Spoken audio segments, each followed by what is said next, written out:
What's up, guys? This is Dr. Advantage back again, as promised. So just want to talk to you about a couple key pointers. So first off, want to talk about the second session last night. Played a 6-deck game, pretty good rules, stand 17, late surrender, not bad. And so we ended up winning another $600 in 3 hours between our teammates. I won $277.50. So nothing crazy, but once again, small wins. Wins are better than losses, so I'm okay with it. So now the one thing I want to talk about is patience, right? So patience is key when it comes to blackjack, especially if you're playing games that are really not ideal or just essentially just exceeding your bankroll, or really just trying to kind of maximize profits. So I bring up patience because in about a 3-hour time span, once again, going to two hands of 200, I only hit my top bet maybe 10 to 20 times. Really not a lot for a 6-deck game. And especially when I hit my top bet around true 4. So patience is key because there was a lot of times where I was just sitting out, just kind of back counting, you know. Why give the casino any more money than you have to? You know, I'm one of these big proponents that, you know, essentially tell you back count as much as you want. I've never been backed off for it. Any card counter I've talked to has never been backed off for it. People seem to think that standing behind a table is very suspicious. It really isn't. You know, everyone just kind of looking from behind, especially with blackjack, because you got people on the table that are constantly gonna, you know, get mad at you when you hit your 16 and the dealer's showing a 10, and then you take the quote-unquote bust card. You know, but ultimately play your own game. You got to play what's right. Play your basic strategy. If you know your deviations, play them.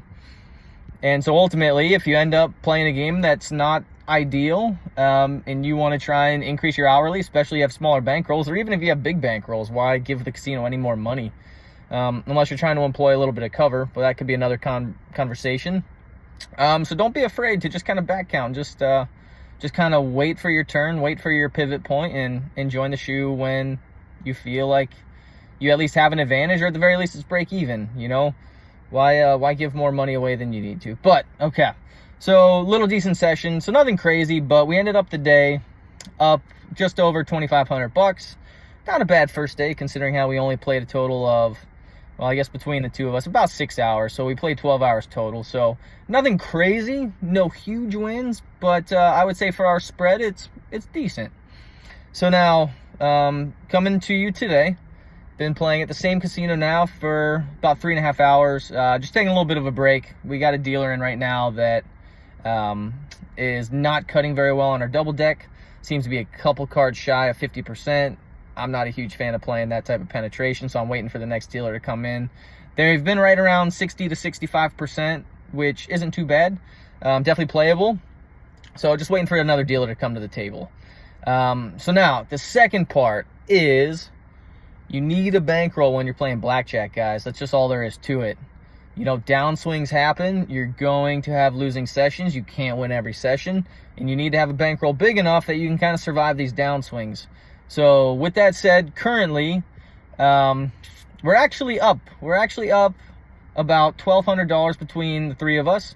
I'm up about $750, and they're up between them around $450, right? However, at one point, when we first got on there, we were getting slaughtered. We were easily down over $2,000, truly only going up to, you know, essentially one hand of 200 apiece. And yeah, just not very good variance. But if you have a bankroll, then you can kind of absorb these blows and you can kind of continue to keep playing. And as you can kind of see, we've now essentially gone up positive $3,200 since our downswing. Wish we didn't have the downswing, but it happened, right? So you got to have a bankroll, right? If anyone tells you you can take your $300 into the casino, once again, trying to turn that into $3,000, 1 out of 50 times you might make that happen. The other 49 times you're going to go broke. You just need a bankroll to try and legitimately make that $2,700. That's just all there is to it. So that's it for now. So far, we're essentially up just under $4,000 on the trip right now. We're doing pretty good for the stakes we're playing. I'm very happy with our variance so far. We're going to play tonight, and then we're going to play a little bit tomorrow, and then that's going to be about it. But I will probably post part 3 later tonight.